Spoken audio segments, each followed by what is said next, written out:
California Spring Trials is Fashion Week for our industry, or maybe you can think of it like the auto show, a chance to see many of the coolest new products available for upcoming seasons. Dozens of global breeding companies and innovative plant introduction companies set up along the California coast in early spring to showcase new crops that have been in development for years, even decades. New series, additions, upgrades, and sometimes brand new plants are grown out and discussed in detail for the better part of a week to drive interest from visiting growers, retailers, and distribution companies. It's also a time to catch up with old friends, solidify strategic partnerships, and revel in the beauty created by our industry. We've done this for decades and we'll do it again in 2026 from March 24th to 27th. Registration is managed by the National Garden Bureau, and you can sign up to secure your spot at caspringtrials.us. In fact, registration is essential. A quick reminder before we get started.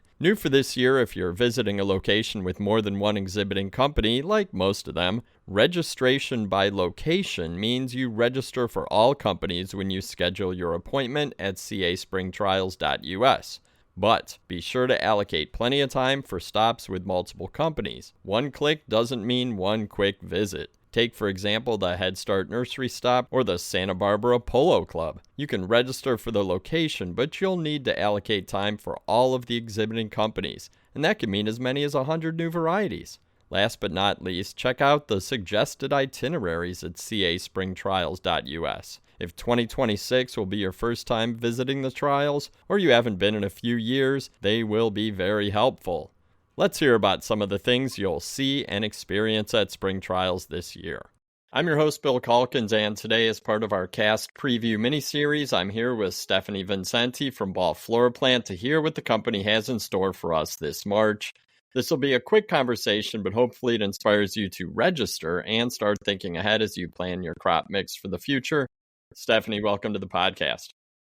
Thanks, Bill. I think this might be the first time I was ever invited, so I'm pretty excited. Well, it's great to have you, and we've certainly talked a lot, and you've been involved in product introduction for a long time with BFP and Selecta, so I think it'll be a great conversation. And every trial site is definitely unique. FloraPlant's known for great product lines and great displays at spring trials. So how would you describe the general vibe of the stop?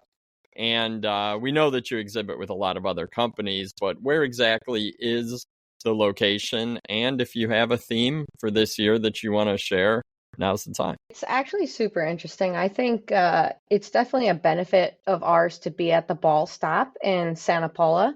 My companies, FloraPlant and Selecta One, get to exhibit with other companies like Darwin and Pan American Seed and some really cool stuff. So for FloraPlant this year, we're super excited because we're actually going to be introducing 2 entirely new classes for FloraPlant for 2027. So we have a lot of exciting stuff coming. I think there's some really cool additions to our commercials too, but it's not every year you get to introduce 2 entirely new classes, so we're super stoked for that. Awesome.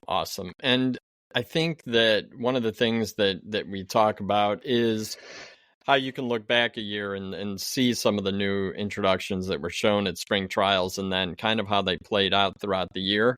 And when ordering time comes and just general excitement, even up through field trials. So looking back to last year, what was one big hit from the 2025 trials? And you can tackle that however you want. Maybe your favorite, or the one that performed the best for growers, or could be the biggest moneymaker. However you want to approach that. Oh man, that's a tough one, Bill.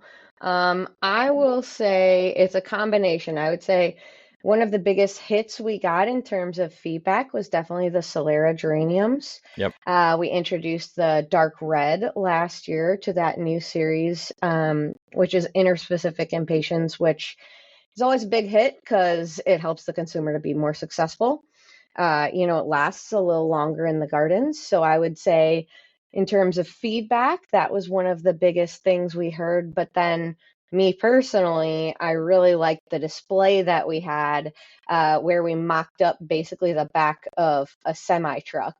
inside the greenhouse Oh, yeah. to promote our new geranium farm in Mexico, which allows us to have trucking to the border. So that display was kind of my personal favorite. It was a cool display, and the corner kind of did look just like a truck backing in. And the Right. message is huge. And bringing geraniums from that farm is such a huge improvement for Absolutely. growers and makes life Trucking to easier the and better border, quality. yeah, trucking to the border is just such a game changer so that we can control the cold chain every step of the way. So we're very glad with what we've seen so far out of that farm. Cool. And then in terms of the marketing and the preparation of plants and the whole overall look and feel of the spring trials stop, I know it takes a team and a long time, but can you tell the listeners a little bit about what it takes for you and the Ball Floor Plant team to put on an event like this? And then really, what are attendees going to gain from visiting the Ball Floor Plant stop?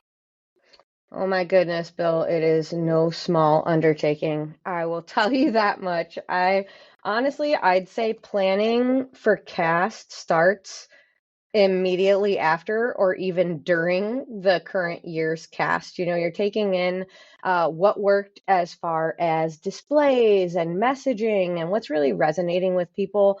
And based on the questions that they ask, we can better understand where their interests are and if we're really giving them the information that they need through some of our displays and our messaging.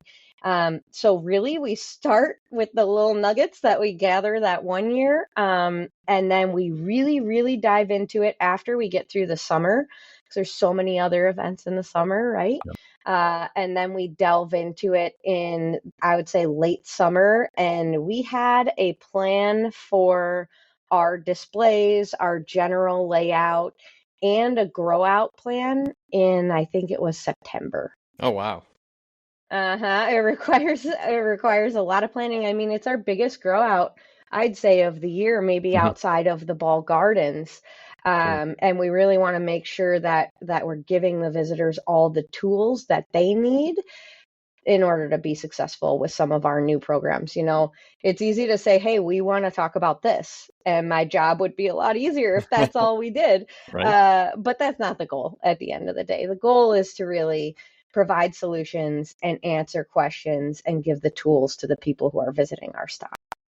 And I think that folks can be assured that they will get that from the Ball Floor Plant stop because you have a whole team there. You have folks that are experts in the production of the plants, in uh, the marketing wrapped around it, how to position it. There really is a full team on site. So I think that, I mean, I would say that's one of the big benefits that folks have for traveling out to California and going to a stop like FloraPlant, don't you think? Oh, I totally agree. I mean, for me, the ramp up and the planning and the design and all that is a huge part of what I do, but that's only like half the battle, right? Mm. Then you get there, and that's where we have this huge team that, like you said, we've got tech experts, we've got sales staff, we've got product managers, and we're there the whole time just answering questions, walking people through whether it's about things that are on display at our stop or just some other question that It's people true. need help with. We really try to make sure we have quite a few people there to help with any questions. It's so true. So true. It's an event like no other.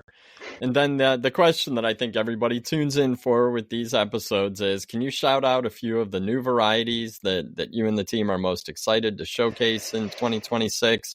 Sneak previews, and I know folks like to play things close to the vest, but share as much or as little as you want.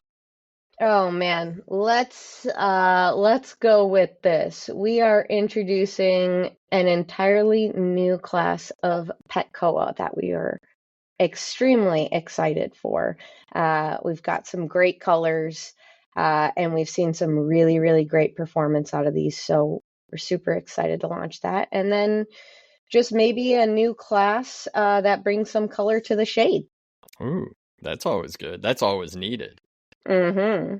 Oh, that's cool. That's cool. And the Petcoa thing, I think, is huge. That's a type of plant that's super popular right now, and for all sorts of practical reasons for growers and for home gardeners and landscapers. So that's definitely going to be exciting. I'm psyched. I'm psyched to see what you guys have this year. I am too. I'm super excited. I think not only the plants that we're going to have there, but some of the solutions, some of the displays. I'm super excited to introduce some of this stuff. You guys going to show combos this year? Are you kidding me? Of course we're going to show combos, Bill. Good. Combos are close to my heart. I know. You know that this. was a leading question. I know it was. Yeah, we'll always focus on combos, and I can also tell you will be seeing that new Petcoa series and some combos as well. Excellent. Well, I'm really looking forward to seeing the trial in March. Stephanie, thank you so much for your time today. Yeah, absolutely. Thanks, Bill. And now for the listeners, it's time to head over to the National Garden Bureau registration site at caspringtrials.us. You'll find a link in the show notes.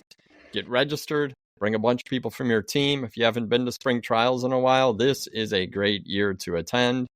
Don't forget to subscribe to the Tech on Demand podcast on your favorite app. That way you will never miss an episode.